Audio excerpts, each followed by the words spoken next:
السلام علیکم۔ جب اللہ تعالیٰ کسی بندے سے خوش ہوتا ہے اور راضی ہوتا ہے تو اس کو 7 چیزیں عطا کرتا ہے۔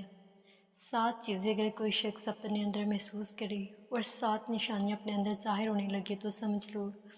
کہ اللہ تعالیٰ ہم سے راضی ہے۔ اللہ تعالیٰ کی رحمت کے دروازے ہمارے اوپر کھلے ہوئے ہیں۔ حدیث میں ہے کہ اللہ تعالیٰ خود ارشاد فرماتا ہے، جب بندہ اپنے فرائض کا اہتمام کر کے اور نفل کا اہتمام کرتا ہے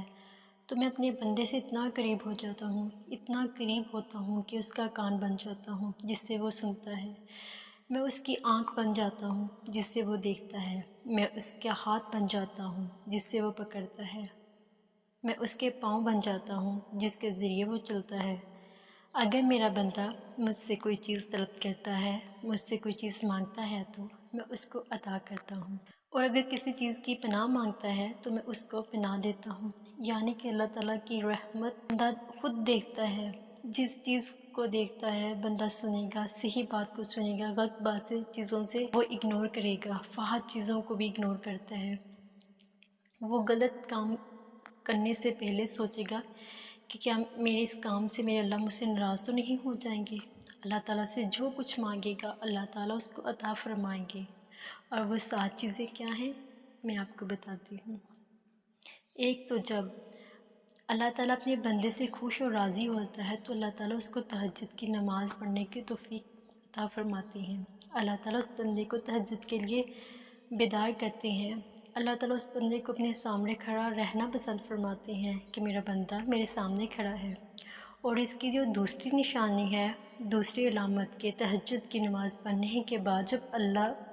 بندہ اللہ سے دعا کرے تو اللہ تعالیٰ بہت زیادہ خوش ہوتے ہیں کہ دیکھو میرا بندہ میرے سامنے بیٹھ کر گڑ گڑا رہا ہے، بھکاری بن کر رو رہا ہے۔ اللہ تعالیٰ کو تہجد کے آنسو بہت پسند ہیں۔ قرآن پاک کے اندر بھی اللہ تعالیٰ نے فرمایا کہ جو شخص اپنے رب کے سامنے کھڑا ہونے سے ڈرے، یعنی کل قیامت کے دن جو ہے اللہ تعالیٰ کے سامنے ہم کیسے پیش ہوں گے، اللہ تعالیٰ کے سامنے اپنی امر کے کیسے کھڑا ہوں گے، یہ چیز اپنے دل کے اندر محسوس کرتا ہے، سوچتا ہے، نیک اعمال کی فکر میں لگ جاتا ہے۔ اللہ تعالیٰ اس بندے کے لیے جنت کے دروازے کھول دیتے ہیں اور اس کی تمام خواہشات کو کچل کر، اپنی میٹھی نیند کو کچل کر وہ اللہ تعالیٰ کے سامنے کھڑا ہو کر نماز پڑھ رہا ہوتا ہے، اللہ کے سامنے گڑ گڑا رہا ہوتا ہے اور تہجد پہ آنسو بہا رہا ہوتا ہے۔ اور اس کی تیسری نشانی، اگر کسی دن اس کی آنکھ کسی وجہ سے نہ کھلے، تہجد نہ پڑھ سکا ہو، اس کو بڑا افسوس ہوتا ہے، بہت غمگین ہوتا ہے کہ اللہ تعالیٰ سے میں نے آج باتیں نہیں کی، اللہ تعالیٰ کے سامنے آج میں رو نہ سکا، آج میں نے اپنے اللہ تعالیٰ سے گفتگو نہیں کی، تو اس کے اندر جو چیزیں فیل کرتا ہے، ایسا ہی نہیں بس نہیں پڑھی تو کوئی حرج نہیں، بلکہ اس کو ایک افسوس ہوتا ہے کہ آج میں نے تہجد کی نماز چھوڑ دی، مجھے بڑا افسوس ہوا ہے۔ اسی طرح سے نماز تہجد پڑھنے میں اس کو بڑا مزہ آتا ہے، بڑی لذت محسوس ہوتی ہے۔ اپنے سامنے رب کے سامنے کھڑے ہو کر اللہ تعالیٰ کے سامنے اپنی زبان میں آپ باتیں کرتے ہیں، ساری تکلیفیں پریشانیاں اللہ تعالیٰ کو ایک دوست کی طرح بتاتے ہیں، اور بندہ یہ سوچتا ہے کہ اللہ تعالیٰ کے سوا میرا کوئی سہارا، کوئی مددگار نہیں، اللہ تعالیٰ ہی میرے دوست ہیں، سب کچھ ہے۔ وہ گفتگو میں مجرم خود کو تصور کرتا ہے، اللہ تعالیٰ اسے نعمتوں سے نوازتے ہیں اور کہتا ہے کہ اللہ تعالیٰ میں خطا کار ہوں، مجرم ہوں، تو نے مجھے اتنی ساری نعمتوں سے نوازا، اے اللہ میں خطا کار ہوں، میں ظلم کرتا رہا، پھر بھی تو نے اپنی نعمتوں کی بارش کی میرے اوپر، پھر بھی تو نے میرے لیے رحمت کے دروازے کھلے رکھے۔ اس طرح کی بہت ساری باتیں اللہ سے کرتا ہے، اللہ تعالیٰ اس بندے کو عطا فرماتے ہیں۔ جو بندہ اللہ کو اپنی دل کی ساری باتیں بتاتا ہے، اللہ تعالیٰ اس بندے سے محبت کرتا ہے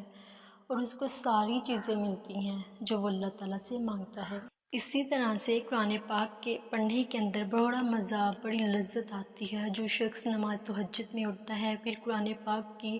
آیات مبارکہ کو پڑھتا ہے، وہ سورۃ فاتحہ پڑھتا ہے، سورۃ فاتحہ کے بعد وہ کسی بھی سورت کی تلاوت کرتا ہے، تہجد کے نفل میں سورۃ توبہ کی، جو کسی بھی سورت کی کرتا ہے، اس کو پڑھنے میں بڑا سکون، اطمینان، اس کے اندر شوق و جذبے پیدا ہوتا ہے۔ قرآن کی تلاوت کر رہا ہوتا ہے، بڑے مزے لے کر قرآن پاک کو پڑھ رہا ہوتا ہے کہ اللہ تعالیٰ نے اس کو یہ توفیق عطا فرماتا ہے کہ میرا بندہ نماز تہجد میں اٹھ کر میرے سامنے قرآن پڑھ رہا ہے اور میں اس کا قرآن سن رہا ہوں۔ قرآن کو اتنا خوش لہان کے ساتھ پڑھنا چاہیے کہ اللہ تعالیٰ ہمارا قرآن پاک سنتا ہے۔ ہم اللہ تعالیٰ کے سامنے بیٹھے قرآن پاک پڑھ رہے ہیں۔ جب ہم پڑھیں تو سکون کے ساتھ، اطمینان کے ساتھ، تجوید کے ساتھ، دل کی لگی کے ساتھ، لطف اور مزے لے کر ہمیں اللہ تعالیٰ کا کلام پاک پڑھنا چاہیے۔ میں اللہ کا کلام پڑھ رہا ہوں، میں اپنی اور اللہ کی، رب کے مالک کا خط پڑھ رہا ہوں، کتاب پڑھ رہا ہوں، اپنے اللہ کے احکامات پڑھ رہا ہوں، میں اپنے اللہ سے گفتگو کر رہا ہوں، تو یہ توفیق بھی اللہ تعالیٰ جب عطا فرماتے ہیں جب خوش ہوتا ہے۔ اسی طریقے سے جب اللہ ہم سے خوش ہوتا ہے تو اللہ تعالیٰ کی رحمتیں، برکتیں ہماری طرف دوڑ کر آتی ہیں۔ اسی طرح ایک حدیث مبارکہ کے بھی اندر آتا ہے کہ اگر تم اللہ کی طرف ایک بار آؤ گے تو اللہ تعالیٰ تمہاری طرف ایک ہاتھ بڑھائے گا۔ تو ان تمام چیزوں پر جو عمل کرنے کی کوشش کرتا ہے اللہ تعالیٰ ہمیں، اور اللہ تعالیٰ کی اطاعت کرتا ہے، اللہ تعالیٰ کے بندوں کو خوش رکھنے کی کوشش کرتا ہے، اللہ اور اس کے حبیب کے لیے وہ لوگوں کو معاف کرتا ہے، وہ لوگوں کو توڑنے میں نہیں بلکہ لوگوں کو جوڑنے میں رکھتا ہے، تو اللہ تعالیٰ اس بندے سے بہت خوش ہوتا ہے۔ تو اللہ تعالیٰ ہم سب کو بھی یہ ساری اپنی نعمتیں عطا فرمائے، اللہ تعالیٰ ہماری ساری خطائیں معاف فرمائے۔